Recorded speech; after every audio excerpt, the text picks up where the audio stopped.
duro colpo alla cosca dei Forastefano che controllava il territorio della Sibaritide, tutti sotto il dominio del clan criminale, dalle aziende agricole ai trasporti, con la complicità di avvocati e commercialisti. 17 le persone arrestate. 28 persone arrestate nell'operazione Metameria, in carcere boss e gregari appartenenti alle cosche attive nei quartieri di Pellaro e Bocale. Il presidente di Forza Italia indica Roberto Chiuto quale candidato proposto dal partito alla presidenza della Regione Calabria.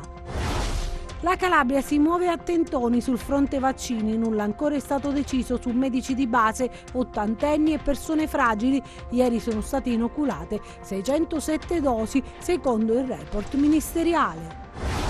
Assemblea dei lavoratori convocata dalla CISL al parco termale. Domani altro prelievo dei sindaci di Acquapese e Guardia Piemontese. Venerdì il sit-in alla città della regionale.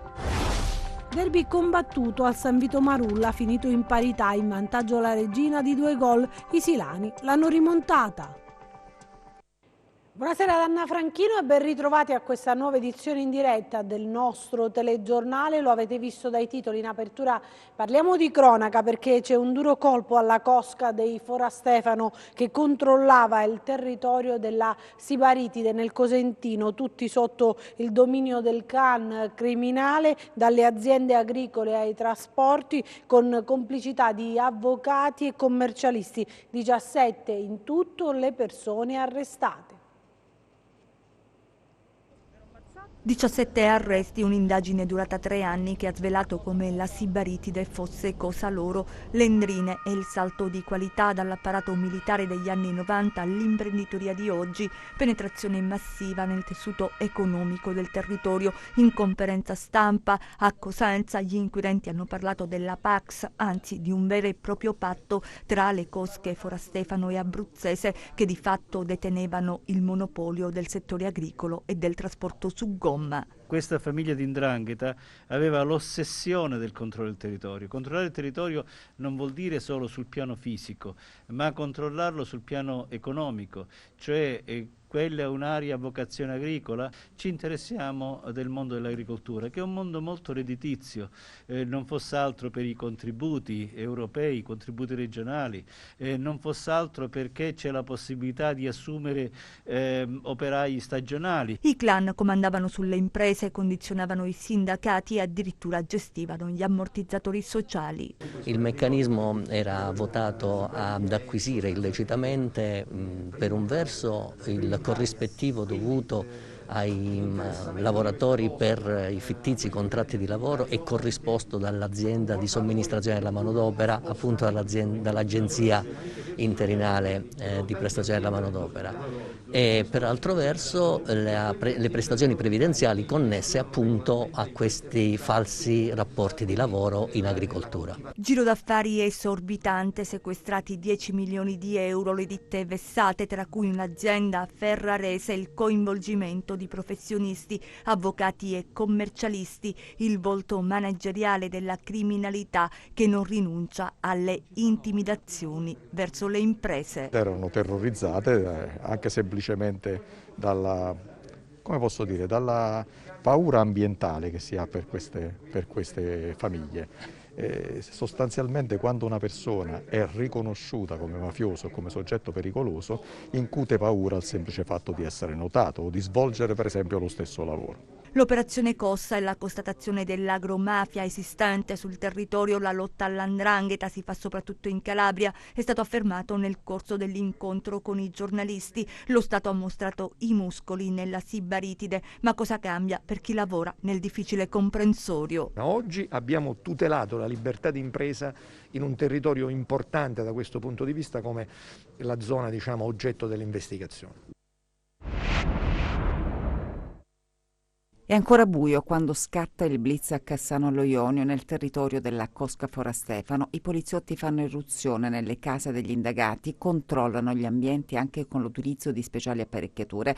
L'operazione Cossa ha svelato il controllo esercitato sul territorio dall'Andrina della Sibaritide, la capacità di penetrazione nel tessuto economico avvalendosi della forza intimidatrice tipica dell'associazione mafiosa.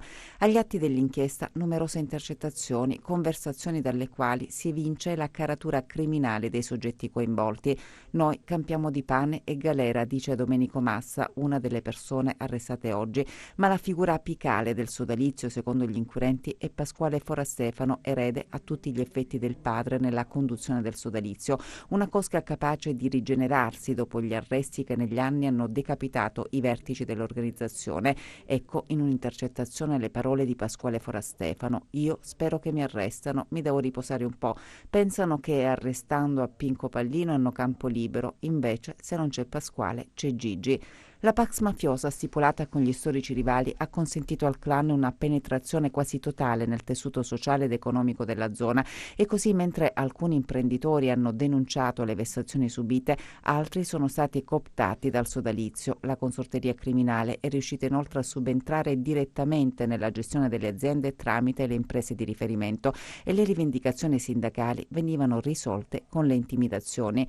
Nell'inchiesta coinvolti anche professionisti, ossia un avvocato e un commercialista, e imprenditori per i quali è stato ipotizzato il concorso esterno in associazione mafiosa. Con il blitz di oggi è stato inoltre colpito il potere economico della cosca, disposto infatti il sequestro preventivo di terreni, fabbricati, quote societarie, imprese individuali e autovetture riconducibili a membri della famiglia Fora Stefano oppure ai loro prestanome, per un valore complessivo di oltre 10 milioni di euro. E dal Cosentino a Reggino per un'altra operazione. In carcere sono finiti boss e gregari appartenenti alle cosche attive nel quartiere di Pellaro e di Bocale.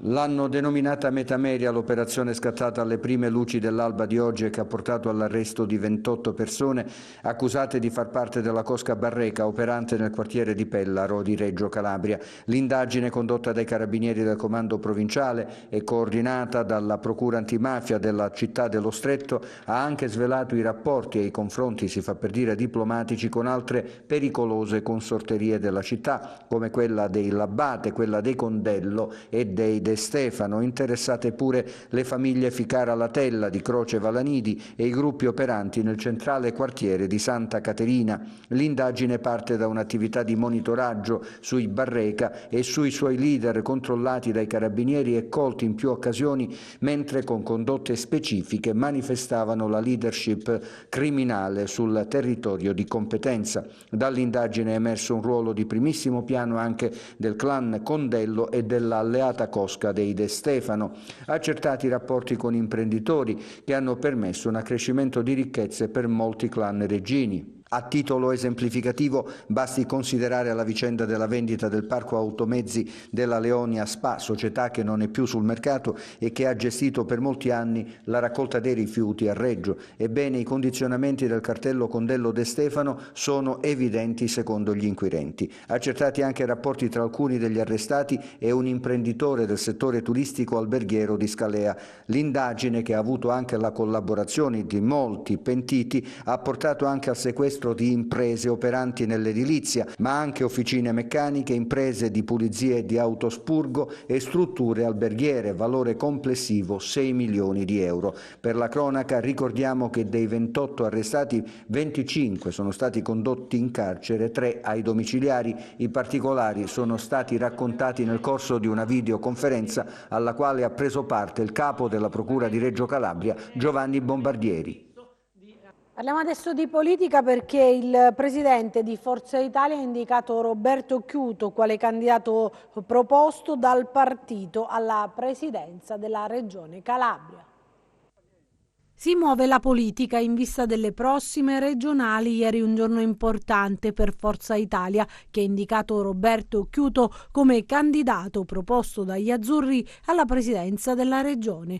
Giorni e mesi molto impegnativi per l'onorevole calabrese. Sì, soprattutto questi primissimi giorni sono molto impegnativi perché c'è da gestire un gruppo di 90 parlamentari, 90 deputati, in un momento complesso, perché ci troviamo per la prima volta in maggioranza in questa legislatura e per la prima volta in maggioranza con i nostri avversari di tutta la legislatura, quindi con il Movimento 5 Stelle e col PD in particolare.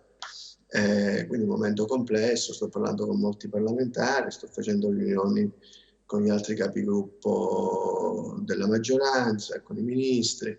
Poi penseremo a quello che accadrà in Calabria appena ci sarà il vertice del centrodestra. Forza Italia ha fatto chiarezza in ordine alle indicazioni di Forza Italia per la presidenza della regione, però chiaramente si tratta di aspettare il vertice del centrodestra per fare delle valutazioni comuni. Non ho riscontrato particolari contrarietà, però io farò quello che mi viene chiesto di fare. Se mi verrà chiesto di continuare a fare il capogruppo di Forza Italia, come molti colleghi qui alla Camera mi stanno chiedendo e come anche il Presidente Berlusconi mi ha chiesto di fare, farò il capogruppo alla Camera. Se mi verrà chiesto di impegnarmi per la mia regione, certamente non diserterò. Per cui vediamo quello che succede. In ogni caso io sono convinto che attraverso il lavoro si possono fare cose buone per il territorio, sia qui alla Camera, con ruoli apicali come quelli che sono riuscito a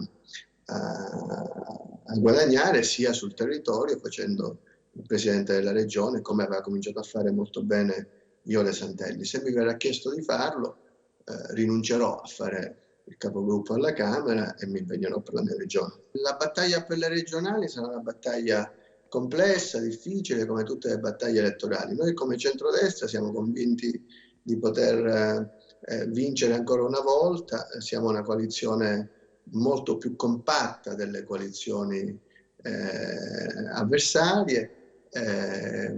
Credo che possiamo spendere anche un modello di gestione amministrativa che è quello che aveva cominciato ad affermare Iole Santelli, dimostrando che anche la politica calabrese, anche il centrodestra calabrese, può avere dirigenti politici che non sfigurano a livello nazionale. Spesso viene descritta la politica calabrese come una politica fatta di incapaci, di persone irrilevanti.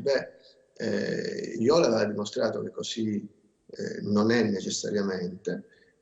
Io credo di averlo dimostrato qui alla Camera, che pur venendo da una città della Calabria si possono guadagnare posizioni apicali nei partiti e far parte del gruppo dirigente nazionale del partito. Quindi la classe dirigente del Mezzogiorno non è necessariamente una classe dirigente irrilevante e scadente. E il centrodestra ha tante energie in Calabria che possono proporre questo modello di buona politica.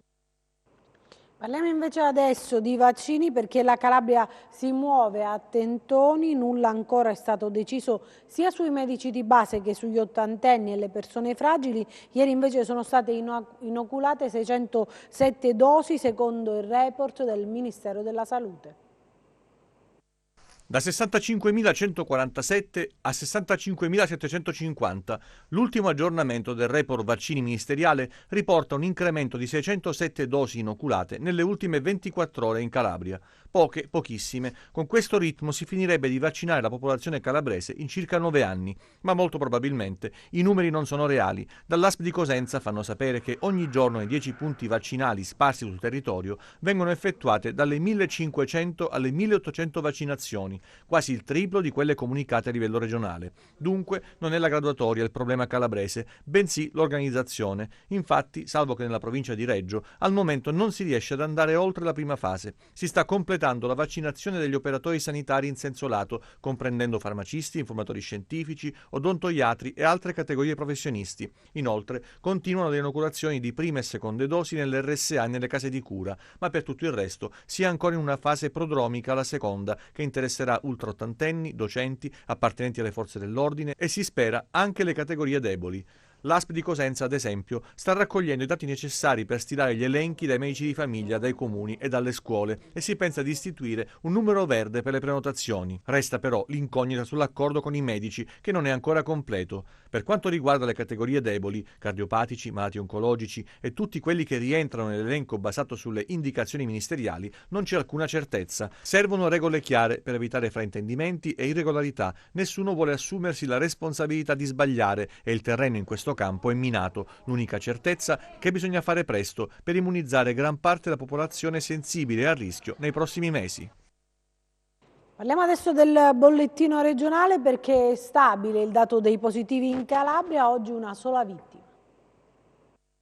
Sono 121 i contagi registrati in Calabria nelle ultime 24 ore su 2171 tamponi effettuati. Sono questi i dati giornalieri relativi all'epidemia da Covid-19 comunicati al Dipartimento Tutela della Salute. Le persone risultate positive al coronavirus dall'inizio della pandemia sono 35.685, quelle negative 491.145. I casi confermati oggi sono così suddivisi: 20 a Cosenza, 6 a Catanzaro, 9 a Crotone, 26 a Vibo Valentia e 60 a Reggio Calabria. I ricoveri in reparto sono 197, mentre scendono a 20 i degenti in terapia intensiva. Oggi si registra un nuovo decesso a Cosenza, che porta a 650 il totale delle vittime dall'inizio della pandemia. Adesso ci spostiamo a Palmi, dove il primo cittadino ha emesso un'ordinanza che impegna l'USCA territoriale ad eseguire visite domiciliari urgenti per i coniugi invalidi al 100% colpiti dal Covid, accogliendo l'appello del figlio che aveva denunciato proprio lo stato di abbandono in cui erano stati lasciati i genitori. Ieri l'appello, attraverso la nostra emittente, del collega Fabio Vincenzi, che ha chiesto aiuto e sostegno per i genitori anziani e invalidi contagiati dal Covid. Oggi è intervenuto sulla vicenda il sindaco di Palmi, Ranuccio, che chiede l'intervento delle ASP e dell'USCA. Io sono stato costretto ad emanare una ordinanza al fine di ordinare all'ASP, al Dipartimento di Prevenzione, di sostanzialmente prendersi cura di questi due nostri concittadini, o garantendo un'assistenza domiciliare più o meno continuativa, atteso lo stato precario di salute dei coniugi Vincenzi, in alternativa comunque il ricovero, perché il presupposto era che questi due signori, per come ha raccontato Fabio, per come avete documentato e notiziato voi, sono in uno stato di pressoché abbandono. Non essendo autosufficienti, era necessario anche un atto forte di imperio per scuotere, diciamo così, l'ASP e gli organi competenti perché si prendano cura di questi due soggetti che, ripeto, da soli rischiano di restare abbandonati al loro destino. Io non ne faccio una colpa agli operatori dell'ASP, perché so i tanti sacrifici che stanno facendo, lavorando notte e giorno, perché anche loro sono pochi e risentono delle carenze di personale di cui soffre più o meno ogni pubblica amministrazione. E però dobbiamo fare i conti con quella che è la realtà di tanti signori, tanti persone magari disabili, come in questo caso, che non hanno come potersi curare. Non c'è personale professionale che può recarsi al domicilio, cosa che io ho previsto per esempio nell'ordinanza, autorizzandolo preventivamente, ma non è neppure facile trovare del personale già vaccinato che abbia le competenze e i requisiti per potersi recare a casa dei coniugi Vincenzi per poter prendersene cura. Quindi, diciamo, io ho lasciato ogni possibile alternativa all'ASP, con la consapevolezza però e l'obiettivo di occuparsi di garantire un'assistenza sanitaria adeguata ai due coniugi. Parliamo invece adesso delle Terme Luigiane, perché è stata convocata l'assemblea dei lavoratori dalla CISL proprio al parco termale. Domani è previsto invece un altro prelievo dei sindaci di Acquapesa e Guardia Piemontese. Venerdì invece il sit-in si sposterà alla cittadella regionale.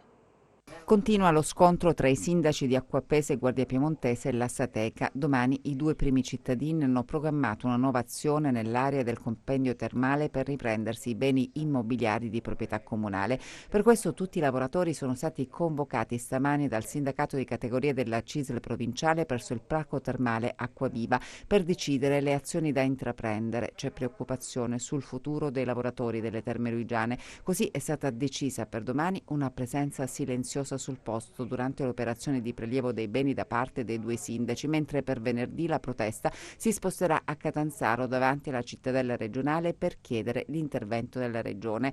Nello scontro sempre più forte tra sindaci e azienda, sottolinea il sindacato, quelli che pagheranno certamente il prezzo più alto sono i lavoratori delle Terme Luigiane insieme all'intero indotto generato dal comparto termale. Qui ci troviamo di fronte a 237 lavoratori, perché tanto sono i lavoratori delle Terme Luigiane che non hanno più il lavoro. La regione, che è la proprietaria delle acque, deve intervenire su questa partita. Noi non ce l'abbiamo con i sindaci, non ce l'abbiamo con nessuno. Noi dobbiamo stabilire un percorso che riporti il lavoro alle Terme Luigiane. Il nostro interesse è solo questo e non stabilire chi ha la colpa su questa vicenda. Ora ci spostiamo invece a Castrovillari per parlare di una nuova tecnica interventistica cardiologica, ma sentiamo proprio il dottor Giovanni Bisignani. È un sistema che si chiama CareLink Express, che sostanzialmente permette di controllare i pazienti che sono portatori di dispositivi cardiaci, pacemaker, defibrillatori, loop recorder, a distanza. Facciamo un esempio pratico. Se un paziente viene al pronto soccorso di Rossano oggi, che cosa fa? Si mette il paziente in ambulanza, si porta all'ospedale dove è stato impiantato il pacemaker a Castrovillari, viene valutato dal medico dell'ospedale di Castrovillari, dal cardiologo, si fa il controllo del pacemaker. Se il controllo del pacemaker, come più delle volte succede, è negativo, il paziente ritorna in ambulanza e ritorna all'ospedale di Rossano. Quindi andata e ritorno con impiego di mezzi, di uomini e soprattutto di tempo. Invece da domani che cosa succede? Se il paziente arriva all'ospedale di Rossano con un pacemaker e noi abbiamo il dubbio che quel pacemaker non funziona, si mette in corrispondenza del pacemaker una testina, questa testina legge i dati del pacemaker e manda questi dati al centro di riferimento, al centro hub di Castrovillari. Lì il medico viene avvisato o tramite un SMS o tramite una mail che sta per arrivare questo controllo, si legge e nell'istante viene mandata all'ospedale di Rossano il referto. Il controllo del pacemaker si può fare a Rossano, nell'ambulatorio di Rossano, quindi nella città di residenza, e i dati vengono mandati al centro hub di riferimento, che in questo caso è Castrovillari, e quindi il paziente controlla il suo dispositivo stando a casa. Parliamo adesso di calcio, perché il derby è stato combattuto, quello ieri al San Vito Marulla, finito in parità fra Cosenza e Reggina, in vantaggio gli Amaranto di 2 gol, ma i silani l'hanno rimontati. Vediamo.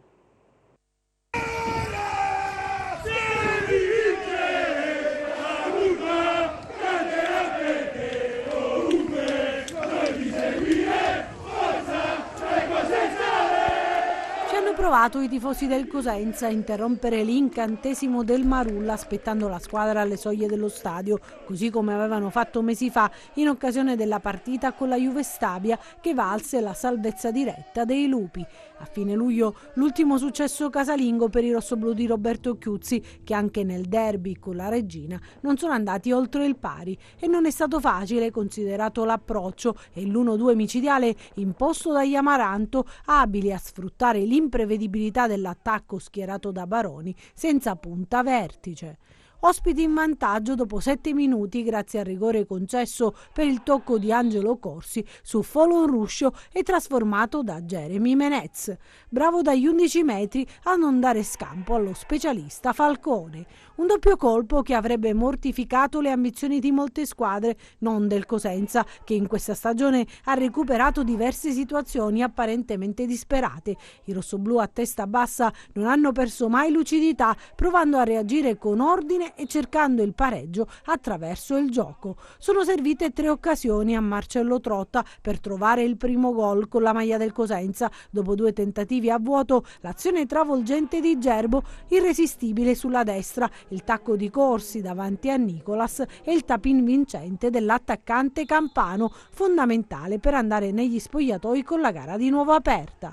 Nella ripresa il Cosenza ha dato da subito continuità alla prestazione dell'ultima fase della prima frazione. Le conclusioni di Petrucci prima e l'occasione capitata ancora a Trotta, respinta bene da Nicolas, non hanno avuto fortuna. E il tecnico Chiuzzi ha cercato le soluzioni dalla panchina, indovinando le mosse con l'inserimento di Baluli e Mbakogu, protagonista a 7 minuti dal termine dell'azione che ha portato il direttore di gara Marinelli a concedere il calcio di rigore per l'atterramento dell'attaccante nigeriano. Dal dischetto il rigorista inatteso Mirko Carretta e la trasformazione con suspense che ha beffato Nicolas in uscita disperata.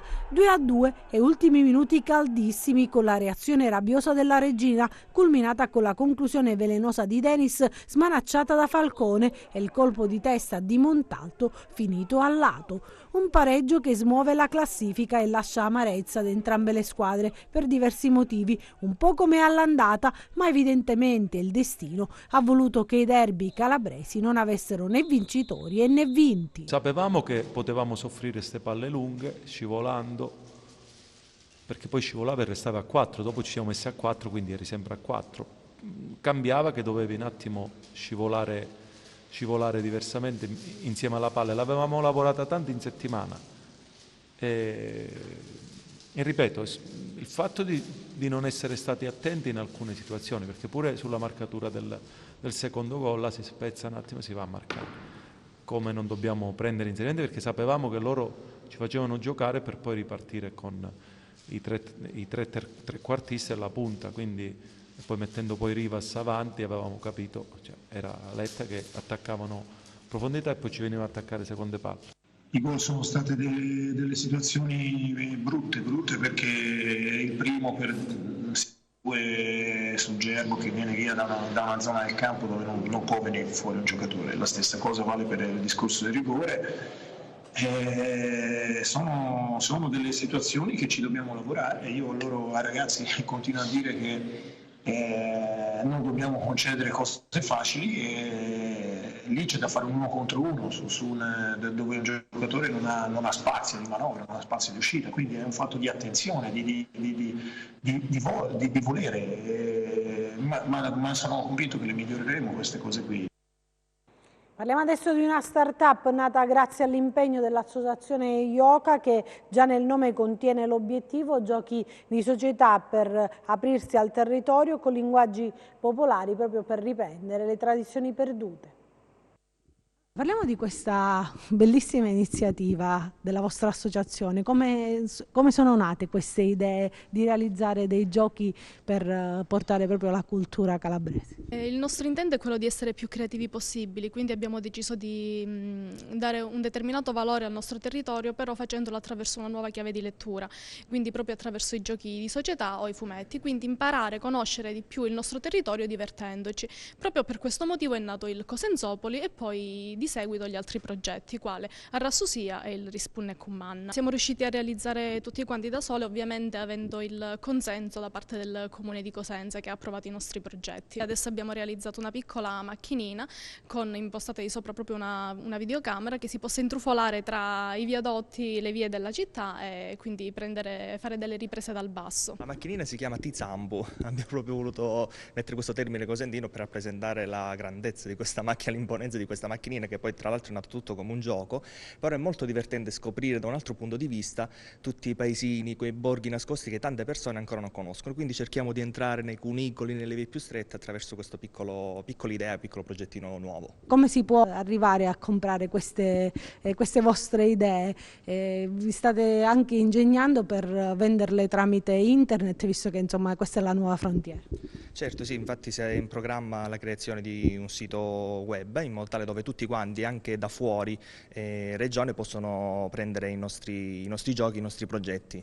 Se no, al momento siamo a Piazza 11 Settembre, dentro un chioschetto, dove facciamo la distribuzione e il tesseramento di coloro che vogliono aiutare a far crescere la nostra associazione e tutte le nostre idee. Sono tutti quanti realizzati a mano, cercando di rispettare il più possibile l'ambiente. Infatti, come puoi vedere nei giochi, le macchinine, le pedine sono tutte quante fatte in legno laserato. Gli unici elementi di plastica, abbiamo utilizzato una plastica riciclata, cioè nel senso che la plastica destinata all'usa e getta, attraverso i nostri giochi diventa un uso fisso. Un fumetto che avete realizzato proprio per far capire come è nato questa idea. Certo, sì, il fumetto eravamo in quarantena, quindi che facciamo? Che non facciamo qualcosa, dobbiamo realizzarla, e ci siamo messi a disegnare, a programmare tutta quanta la nostra storia del Cosenzopoli, in modo tale da dare spunto anche a chi, infatti il nostro progetto, la nostra idea è di coinvolgere tutte le persone possibili in questo mondo, in modo tale che se qualcuno ha qualche idea può rivolgersi direttamente a noi, in modo tale da svilupparla tutti quanti insieme e creare appunto una rete, una catena che unisca tutta la Calabria. Vediamo la borsa.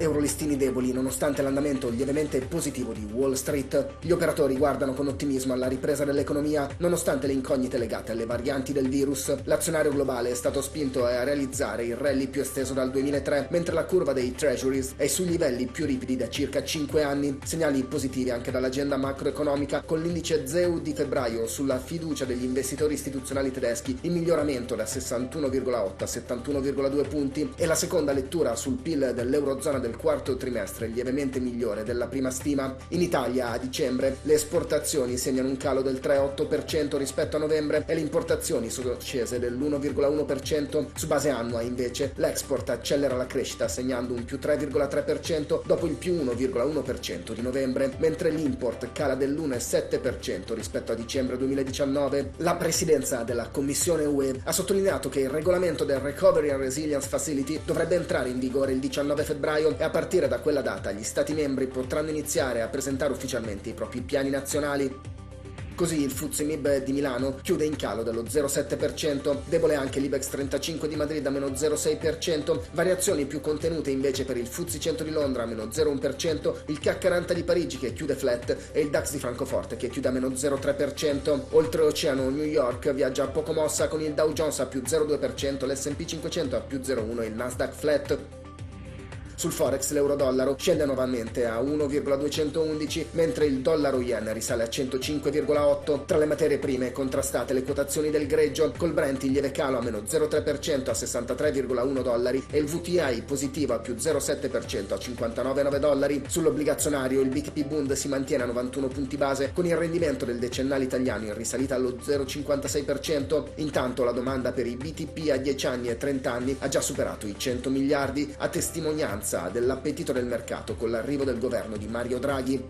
Tornando a Piazza Affari, fra le aziende più capitalizzate avanza Saipem a più 1,6%, seguita da Campari, Stellantis e Nexia a più 0,7%. In coda al FTSE MIB le utilities con A2A a meno 2%, Italgas ed Enel a meno 1,9%, sottotono Poste Italiane a meno 1,2%, in attesa dei risultati preliminari. Grazie e buon proseguimento di serata da Market Insight.